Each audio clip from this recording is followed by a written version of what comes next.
안녕하세요 여러분, 이브이스크입니다. 제가 이번 시간에 여러분들에게 좀 드릴 말씀은, 여러분들 금리 관련해서 좀 얘기를 하려고 그래요.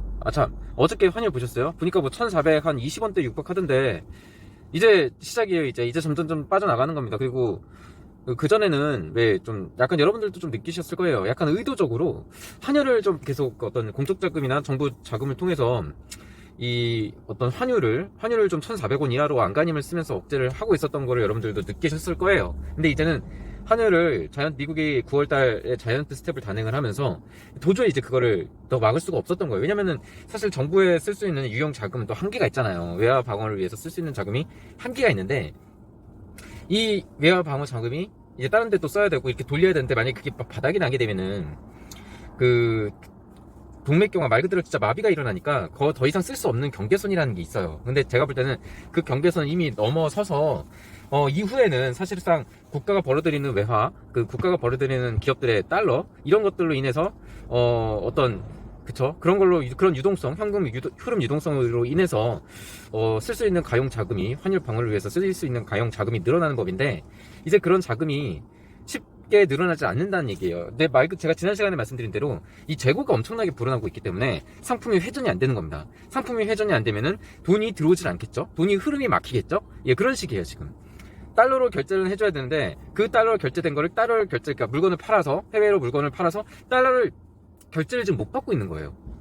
무슨 말인지 아시죠? 그러니까 나가는 돈은 많은데 들어오는 돈이 없는 거예요. 그래서 더 이상 방어를 하기가 좀 어려운 상황이 돼버렸고, 이후에도 사실상 진짜 뭐 최악의 상황을 막 여러 단계로 가정을 해야 되지 않겠습니까? 그래서 정부 쪽에서도 뭐 1,500원, 1,500, 1,450, 뭐 1,450원, 뭐 1,500원 이렇게 방어 라인을 치고는 있겠죠. 근데 그런 버거웠던 그런 작업이 지금 어떤 상황, 경제 외부 대내외적인 어떤 그런 상황에 직면해서, 안 좋은 상황에 직면해서 달러를 생각보다 유입이 상당히 좀 슬로우하고, 또 이런 부분 때문에 고심이 많은 것 같아요. 자, 여러분들 외화가 우리나라에 유출을, 일단은 달러가 이제 우리나라에 묶여있는, 뭐라죠?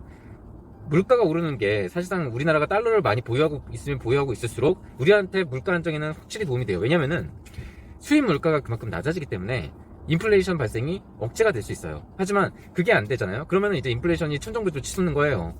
왜냐면은 일단은 유출을 방지하는 게 목적이에요. 몇 가지 방법이 있어요. 달러를 보유하는 몇 가지 방법, 안정적으로 보유하는 몇 가지 어떤 루트가 있는데, 뭐 아시는 분들은 아실 거예요. 일단 달러 유출을 막기 위해선 금리를 올려야 돼요. 우리나라 내부 금리를 올려야지 달러가 더 이상 유출되는 걸 막을 수가 있어요. 문제는 벌어들이는 것보다 나가는 돈이 지금 훨씬 많다는 얘기예요. 왜? 일단은 금리가 낮아요. 금리가 낮죠. 여러분들 가지고 있는 돈 생각을 해보세요. 여러분들이 예를 들어 그냥 외국인 투자자예요. 외국인 투자자고 여러분들의 돈이 한두 푼도 아니고 한 100억 단위라고 생각을 해보세요. 100억 막 이렇게 100억 1000억, 100억 1000억을 이제 어느 나라, 특정 나라에 투자를 해놨는데, 그 나라의 금리가 다른 나라에 비해서 현저하게 뒤져요. 그리고 심지어는 미국의 달러보다도 현저하게 뒤지는 겁니다. 그러면은 이 금리에 의해서, 금리들은 차이가 나고, 달러는 여기저기서 팔아제끼니까 달러 어떤 화폐 가치가 점점점 내가 가지고 있는 원화 가치 떨어지는 거예요. 그러면은 앉아서 그냥 손해를 보는 거잖아요. 그 사람은 앉아서 지금 뭐 20% 30% 막 이렇게 손해를 볼 수는 없잖아요. 그러면 어떻게 해야 되겠어요? 빨리 달러로 바꿔서 떠나야 돼요. 그죠? 더 금리가 높은 나라로. 그런 움직임인 거예요. 너나 할 거 없이. 그래서 지금 달러가 유출이 되면서 우리나라가 보유하고 있는 외환 보유고가 달러가 점점점 유출이 되면 될수록 환율은 원화와 원 달러 대비해서 환율이 점점점 오르는 거예요. 그리고 금리도 마찬가지예요. 금리도 우리나라 지금 외국인 투자자 입장에서 얘기했지만, 우리 내국인들, 한국인들 입장에서 보자고요. 자, 금리가 올라야지 물가가 안정이 되잖아요. 그리고 금리가 올라야지 지금까지 부채를 땡겼었던 풍조, 그런 어떤 B2, 영끌, 내 돈 아니어도 막 투자해도 정부가 빚을 탕감해주는 모럴 해저 때에 빠지고, 이런 풍조를 줄이려면은 다른 거 없어요. 금리를 올리면 돼요, 금리를. 그리고 대출금리뿐만이 아니라 예적금, 예대금리도 올려야 된단 말이에요. 그래서 예금금리도 올려가지고 국민들의 저축률을 높여야 돼요. 일본이 지금 버티고 있는 이유가 뭔지 아세요? 가계부채가 높지만 그만큼 저축률이 높아요, 일본은. 우리나라 저축률 얼마나 돼요? 되게 낮잖아요. 그래서 저축률도 낮고 뭐 그러니까 이런 부분에서 뭐 어떤 기초 체육이라는 자체가 없는 거예요. 그냥 당하는 수밖에 없는 거예요. 그래서 금리를 올려야 돼요. 왜냐면 일단은 어쩔 수 없어. 지금 너무 부채를 키워놔서 그 폭탄을 감수해야 돼요. 금리 올리고 터질 거 우려하는 거, 어차피 터질 거 터뜨려야 돼. 지금 터뜨려야 돼. 제가 지난번에 암 수술 빗대서 말씀을 드렸지만, 정말 암 수술 받아야 돼요. 이제는 정말 암 말기 환자라서 수술해도 그러니까 나을지 안 나을지도 모르는 상황이 돼버렸어요. 왜냐면은 수술해도 안 되는 병이 지금 이미 있기 때문에. 뭐죠? 인구. 예.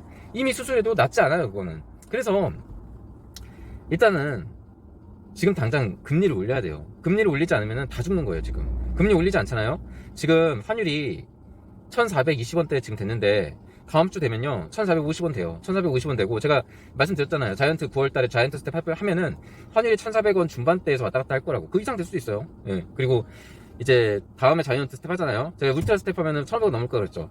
다음에 또 자이언트 하잖아요. 그럼 1.5예요. 울트라는 1%였잖아요. 그때는 1550원 가는 거예요. 또 다음에 자이언트 또 하면은, 또 하기로 지금 거의 확정이 돼 있어요. 그러면은 지금 1550원 간다는 얘기예요. 다음에 1550원 이상, 다음 그 11월달 때 1550원 이상 가는 거예요. 그리고 그러니까 그때도 지금처럼 한국은행이 뭐 빅스텝 뭐 이런 정도로의 어떤 기존의 어떤 부채자들 가계부채 터지는 것 때문에 계속 그 환율 그 금리를 되게 소극적으로 대응을 했던 그런 자세로 계속적으로 임한다면은 11월 달에 FOMC에서 자이언트 스텝 하고 그렇게 되면은 이제는 정말로 1550원대 넘어가고요. 진짜 도산하는 기업들 엄청 많을 거예요. 진짜로.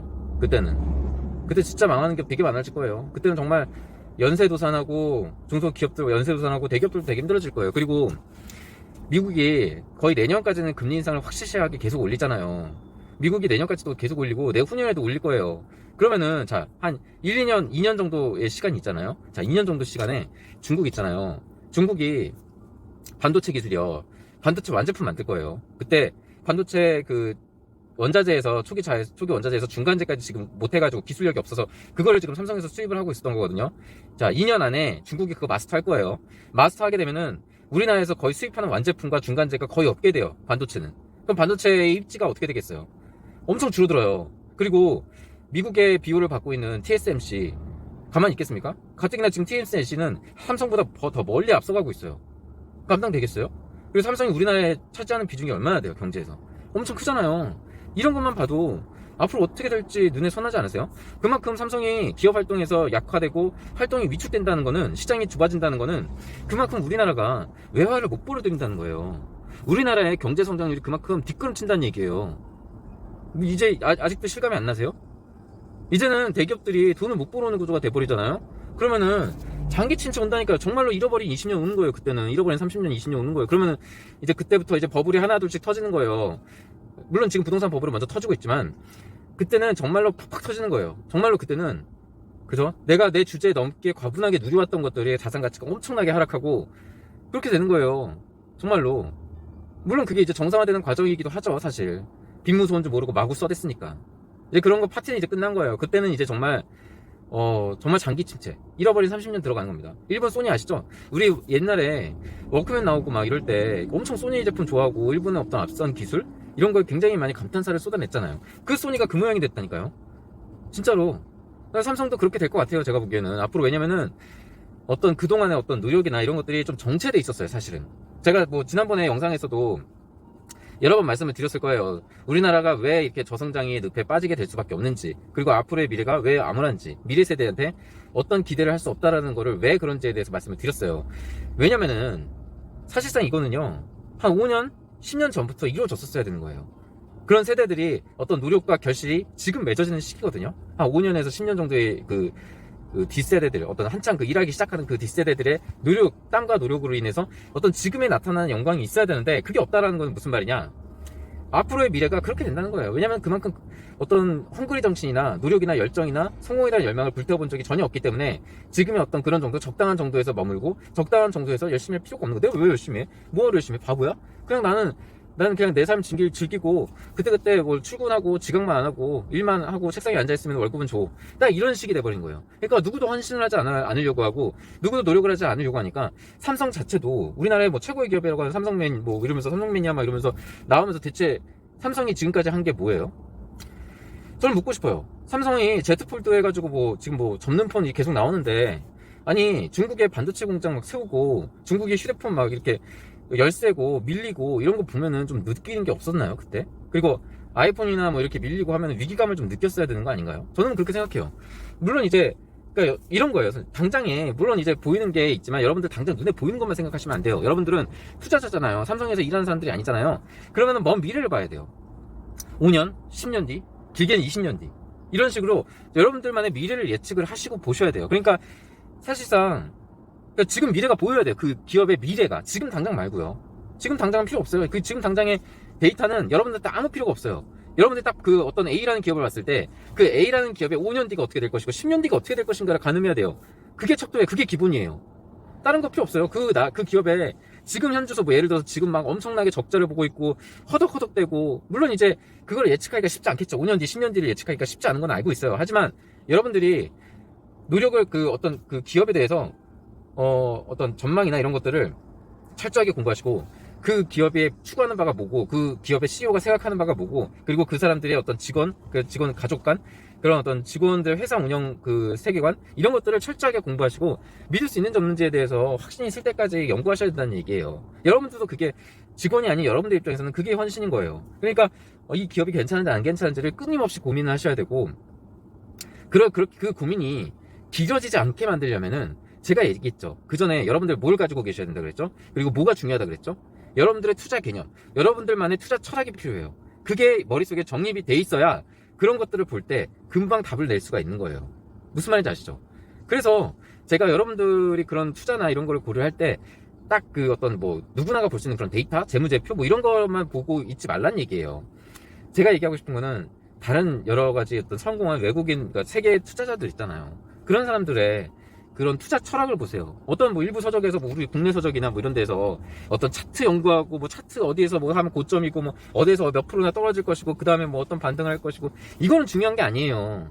그럼 그거는 그때그때 과거 데이터일 뿐이지 그게 미래의 척도가 될 수는 없다고요. 그죠? 맞잖아요. 아니 그럼 그래프 곡선 따라가서 대체 뭘 이루겠다는 거예요? 앞으로 어떻게 될지 어떻게 알아요? 그게 아무도 모르는 건데.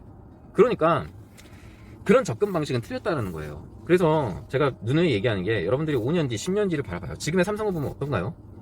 지금 삼성전자 보면 어떠세요? 저는 제가 뭐 늘상 얘기했듯이 삼성전자의 5년 후는 굉장히 암울할 것 같아요. 물론 당장에 뭐 큰 위기가 오거나 회사가 망하진 않겠죠. 5년 뒤에. 하지만 10년 뒤가 되고 20년 뒤가 되면 저는 확실히 잘 모르겠어요. 정말로. 왜냐면은 어떤 비전이나 어떤 혁신이나 그리고 뚜렷한 뭐를 추구하고 뚜렷한 뭔가가 만들어질 것이라는 게 전혀 보이지 않아요. 특히나 우리 한국의 젊은 세대들을 보면은 어떤 그런 결실이나 결과물이 나올 것 같지가 않아요. 왜? 어떤 헌신을 하려 들지 않기 때문이에요. 어떤 헌신도 없습니다. 거기에. 지금 임원들이요. 사실상 뭐 삼성의 주역들이라고 할 수 있겠죠. 삼성에 있는 임원들이나 간부들은 그 이재용의 측근이라든지 뭐 여러 가지 간부들은 사실 지금의 삼성을 만든 주역이라고 할 수 있어요. 하지만 그 주역들이 20년 후에도 그 주역 자리에 있을 수 있나요? 10년 뒤에 그 자리에 있을 수 있을까요? 5년 뒤도 없을 수 있어요. 왜냐면은 그 사람들은 이미 나이가 너무 많이 들었기 때문이에요. 그죠? 그 사람들은 이미 나이가 너무 많이 들어서 일을 할 수 있는 나이대라는 게 있잖아요. 여러분들 삶에 그 나이대를 이미 초과하고 넘어가고 그러면은 다음 세대들이 그 바톤을 이어받고 그 이어받은 바톤으로 그 사람의 역할 이상의 것을 해내야 되잖아요. 근데 그러면은 인재가 그러니까 모르겠어요. 뭐 인재상은 인재 그 뭐랄까 풀은 제가 잘 모르겠어요. 누가 뭐 얼마나 있는지 모르겠는데 어쨌든 통상적으로 봤을 때 뭔가 그런 삼성의 문제만이 아니에요. 이건 사실. 왜냐면은 한국의 전체적인 전체 인구의 교육, 그리고 가정교육, 그리고 부모의 세대 교육, 그리고 요즘에 어린 세대들이 갖고 있는 기본 뿌리 박혀 있는 기본 인성 교육. 그런 여러 가지 것들을 보면은 기대를 할 수가 없어요. 일단 기대를 할 수가 없어요. 이 세대들한테는 기대를 할 수가 없기 때문에 제가 전체적으로 봤을 때 삼성도 마찬가지로 그 젊은 세대들이 주역이 될 시점. 그러니까 모르겠어요. 그런 시점은 뭐 조금씩 틀리겠죠. 나이에 따라서, 그리고 개인의 능력치에 따라서, 회사에서 얼마나 인정을 받느냐에 따라서 뭐 틀리겠지만, 제가 볼 때 요즘에 젊은 세대들을 봤을 때는 기대를 할 수가 없어요. 그래서 대내적인 그런 게 지금 나타나는 거예요. 사실 지금의 우리의 한국 기업들의 현 주소는 5년 전, 10년 전에부터 있었던 사람들의 결과물이에요. 지금의 현 주소는요. 물론 대내적인 것도 있겠죠. 외부적인 요인도 있을 거고 여러 가지가 있겠지만 일단 기업의 경쟁력만 놓고 보자고요. 자, 이런 코로나 시국이라든지 러시아 우크라이나 전쟁이라든지 뭐 여러 가지 시국에 다른 기업들은 없어요. 마찬가지예요. 다른 기업들도 똑같이 경쟁을 하고 있어요. 근데 자, 얼마 전에 데이터에서 그 뉴스 보도로 나왔죠. 천대 기업에 우리나라 5년 전보다 얼마나 늘었나요? 늘긴 뭘 늘어요? 줄었죠? 개뿔. 그죠? 25개에서 12개 줄었어요. 그죠? 반토막 났어요. 반토막 이상 났죠? 어떻게 보면 50%가 줄었다고요. 그리고 중국 어때요? 중국은 오히려 늘었어요. 훨씬 늘었어요. 걔네들은. 예? 그리고 어디야? 제가 데이터 여기 한번 저기 뭐야 보여드릴게요. 여기 데이터 한번 보세요. 켜드릴게요. 그거 보시면은 지금 여기 보시면은 중국은 훨씬 늘었죠. 예, 그리고 일본은 좀 감소하긴 했어요. 근데 일본 자체가 원래 저출산 고령화 문제로 좀 심각했던 나라잖아요. 그리고 그래도 우리보다 훨씬 그러니까 우리나라보다 덜 줄었어요. 예? 그리고 미국 오히려 또 늘었고 소폭 늘었고. 자, 그런 상황이에요. 제가 얘기하고 싶은 건 다른 나라도 마찬가지로 이 시국을 같은 시대를 살고 있어요. 근데 왜 우리나라가 이런 게 이렇게 주소가 2017년 대비해서 2022년에 천대 기업이 왜 그렇게 줄었냐 이거예요. 그거 뭘로 설명할 수 있어요? 그 핑계 댈 수 있어요? 뭘로 핑계 댈 거예요? 저는 그래요. 이게 딱 그 얘기를 해주는 거예요. 5년 전에 있었던 그 사람들의 그런 어떤 젊은 세대들의 어떤 결과물이 지금의 결과예요. 지금의 반토막 난 그 결과예요. 앞으로 어떻게 될 것 같아요? 앞으로 더 떨어져요. 제가 볼 때 지금 보면 5년 뒤를 봐야 되잖아요. 5년 뒤에. 제가 볼 때 지금 딱 봤을 때 5년 뒤에 있잖아요. 5년 뒤에 저 밑에 떨어져 있어요. 6개도 안 될 수 있어요. 예, 정말로. 지금 같은 생각 가지고 있어서는 6개도 안 돼요. 자, 저는 여러분들 중국에도 있었어요. 전 중국을 별로 좋아하지 않아요. 하지만 중국에 있었을 때 느낀 점은 그들이 성공에 대한 열망은 최소한 우리나라보다는 있었어요. 그리고 그 어떤 뭐랄까요? 그 스스로 어떤 자만이나 오만에 빠지지 않고 그 어떤 헝그리 정신이 거기 살아 있었어요. 물론 이제 과도기적인 그런 부분이니까 뭐 있을 수 있으나 그런 사람들은 성공에 대한 열망이 좀 많이 있었어요. 제가 중국에 있었을 때는 한 3년 정도 있었거든요. 그러니까 제가 하고 싶은 얘기는 어떤 사회적인 정서, 그리고 젊은 세대들에 대한 교육, 그리고 그 부모 세대, 50대, 60대들의 어떤 자녀에 대한 교육이 근본적으로 지금 잘못됐어요. 근본적으로 잘못됐고, 뭔가 과잉보호, 그리고 어떤 하나만 낳아 잘 기르자, 사랑으로 쏟아붓고 해야 된다고 애지중지 하잖아요. 그리고 모르겠어요. 그런 어떤 결과? 지금의 그 주소가 그런 교육들의 그 결과라고 저는 봐요. 그리고 이 자녀 세대들은 사실상 저는 그래요. 어떤 사회적인 풍조의 희생양이라고 봐요. 너무 보호만 해주고, 감싸주고, 어떻게 해줘야 되고, 우리가 뭔가 윗세대들이 해줘야 되고, 그러다 보니까, 어떤 헝그리 정신, 그리고 뭐라고 해야 될까요? 이 악바리 정신이라고 해야 되나요? 모르겠어요. 이 악물고 뭔가 하는? 그런 근성? 이런 거? 아니, 솔직히, 제 나이 때 이런 얘기 할 정도면 말도 안 거 아니에요? 그러니까 제 나이 때 이제 어린 세대들을 봤을 때, 뭐랄까요? 너무 저기가 없어요. 네. 그래서 좀 되게 심각하고, 이거는 제가 이거 고쳐지지 않아요. 이거는 못 고쳐요. 그래서 앞으로 되게 한국의 미래가 암울하다고 얘기하는 거예요. 이거는 지금 어떻게 할 수가 없잖아요. 이미 성인이 돼 있고, 이미 성인이 돼서 회사에 들어가 있고, 사회인으로서 지금 역할을 하고 있는 애들인데, 가정교육, 과거 교육을 어떻게 개조할 수 있겠어요? 못해요. 그러니까 우리의 정해진 미래가 눈에 보이는 거예요. 물론 이제 20년 뒤에는 어떻게 될지는 모르겠어요. 근데 당장 제가 5년 뒤를 봤을 때는, 그리고 10년 뒤를 봤을 때는 한국의 미래는 암울하다는 얘기예요. 그래서 제가 다른 나라 자꾸 얘기하는 거고, 다른 나라로 시선을 돌려보시라. 왜냐면은 제가 지금 결정적으로 지금 얘기를 가장 많이 하고 있는 게 뭐죠? 그 젊은 세대들의 생각이에요. 젊은 세대들의 열정과 젊은 세대들의 헝그리 정신과 젊은 세대들의 성공에 대한 열망을 갖고 있는 그 젊은이들이 해당 나라에 얼마나 있냐를 제일 중요하게 보고 있잖아요. 그런 나라를 찾으시라니까요. 제가 언급은 못 드려요. 왜냐면 직접적으로 언급을 드리는 거는 사실은 좀 그렇고, 왜냐면 여러분들이 스스로 그런 걸 찾으려고 노력은 하셔야 되잖아요. 단지 제가 지난 영상에 내비친 그런 나라가 어느 정도 제가 염두에 뒀었던 나라고 하니까 말씀을 드렸던 거고, 그 나라가 아니더라도 여러분들만의 잘 아시는 나라가 있을 거예요. 그런 나라에 좀 투자하시고 활발하게 세계를 좀 넓게 보시라는 얘기예요. 우리나라는 안 되는 이유가 젊은 세대들, 일단 결정적으로 젊은 세대들을 봤을 때 제가 어떤 추구하는 그런 방향과는 정반대였어요. 그래서 그래요.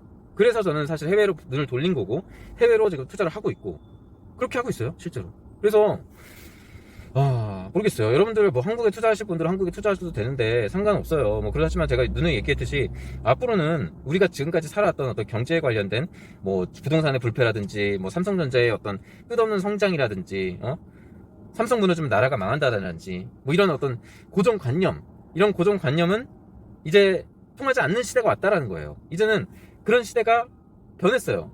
그러니까 안 좋은 쪽으로 변했어요. 언제든 삼성전자도 망할 수 있고, 부동산도 그냥 내일 그냥 집값이 반토막이 날 수도 있는 거예요. 네, 그런 상황이 돼버렸어요. 그래서 해외로 넓게 시선을 가지고 다양하게 국내에서만 이제 국한돼서 보시지 말고 시선을 좀 넓게 가지시고 찾으려는 노력을 하시라는 얘기예요. 그 정도 노력 없으면 자산 정식 못합니다.